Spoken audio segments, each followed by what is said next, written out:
His way that he carried himself, he showed me that being a tile installer and being in the trades doesn't have to be, it doesn't have to shape you into being a mindless, dirty worker. You can, be very intelligent, and you can put a lot of effort and care and detail into a finished product.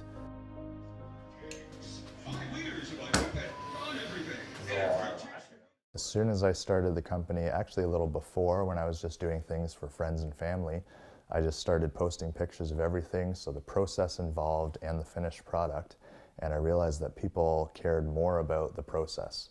They were following along. I was getting way more reactions off of the dirtier pictures where there's thin set still coming through, it's not grouted, everything's clipped together, but people like to see that. I realized through that that I could get work based off of these process pictures that are not the most glamorous, but they really had people trusting what you do because there's nothing hidden in the picture.